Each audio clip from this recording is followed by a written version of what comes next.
আপনারা কি শুনেছেন নেইমারের আজকের চমকপ্রদ ঘোষণা?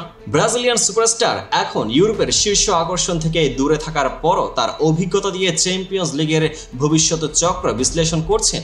দেখা যাক কেন পিএসজি, রিয়াল মাদ্রিদ, বার্সেলোনা ও বায়ার্ন মিউনিখ হয়তো আগামী সেমিফাইনালে একসাথে লড়তে যাচ্ছে, আর এর মাঝে কারা চ্যাম্পিয়ন হয়ে উঠবে। চলুন বিশদভাবে দেখি।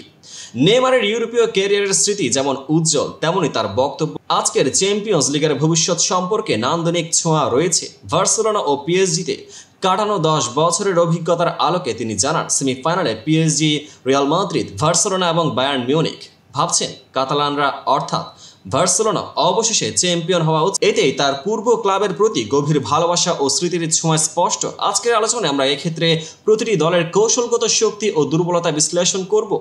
নেইমার তার সাবেক ফরাসি ক্লাবের হয়ে পিএসজির প্রতি এক বিশেষ ভালোবাসা প্রকাশ করেছেন। দলের বহুমুখী খেলোয়াড়দের উপস্থিতি, দলগত সমন্বয় এবং তরুণ প্রতিভার সমাহার পিএসজিকে একটি দুর্বার প্রতিযোগী হিসেবে তুলে ধরেছে। তবে ইউরোপের চ্যালেঞ্জের সামনে তাদের কৌশলগত দিকগুলো যতটা মসৃণ ততটা নয়, এটা পরবর্তী পর্বে দেখা যাবে।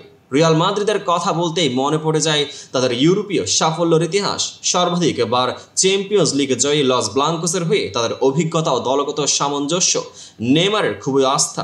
তবে প্রতিযোগিতায় উদ্যমী তরুণ প্রজন্মের আগমন কি রিয়ালকে নতুন বাধার সম্মুখীন করবে? এ প্রশ্নের উত্তর আমরা খুঁজে দেখতে পারি। নেইমারের ভবিষ্যৎবাণীর হৃদয়ে বার্সেলোনার স্থান আছে। কাতালানরা শুধু মাঠের খেলোয়াড় নন, তারা একটি সম্পূর্ণ কৌশলগত দর্শন বহন করে। সাম্প্রতিক আবার জোরালো ফর্মে ছড়িয়ে পড়েছে বার্সেলোনা, বিশেষ করে লামিনে ইয়ামাল, রাফিনিয়া এবং লেভানডস্কিরা নিয়ে।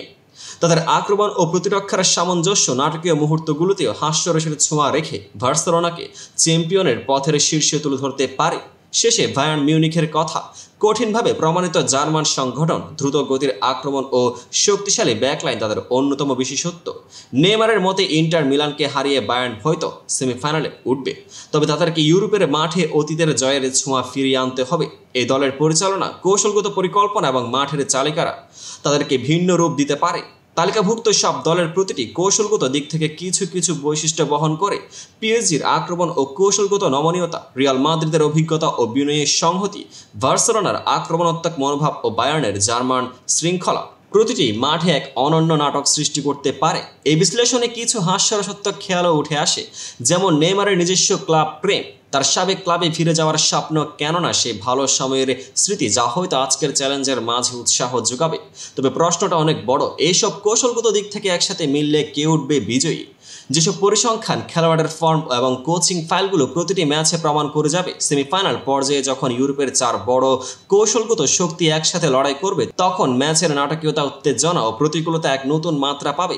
নেইমারের ভবিষ্যৎবাণী যেন এক দীর্ঘ অভিজ্ঞতার প্রতিচ্ছবি, যেখানে ক্লাব প্রেম, ইতিহাস এবং কৌশলের সমন্বয়ে দৃশ্যমান। আপনারা কি মনে করেন বার্সেলোনা সত্যি চ্যাম্পিয়নের খিতাবে অধিকারী, অথবা রিয়াল মাদ্রিদের ঐতিহ্য আর বায়ার্নের শৃঙ্খলা এই নাটকে জয়ের গল্প গাঁথবে? নিচে কমেন্ট সেকশনে জানান আপনার মতামত। ভিডিওটি যদি আপনারা উপভোগ করেন তবে লাইক, শেয়ার ও সাবস্ক্রাইব করতে ভুলবেন না। পেজটিকে ফলো করুন, কারণ সামনে আরও বিশদে এমন অনেক নাটক ইউরোপিয়ান ফুটবল বিশ্লেষণ নিয়ে আসতে যাচ্ছি। পরবর্তী ভিডিওতে দেখা হবে।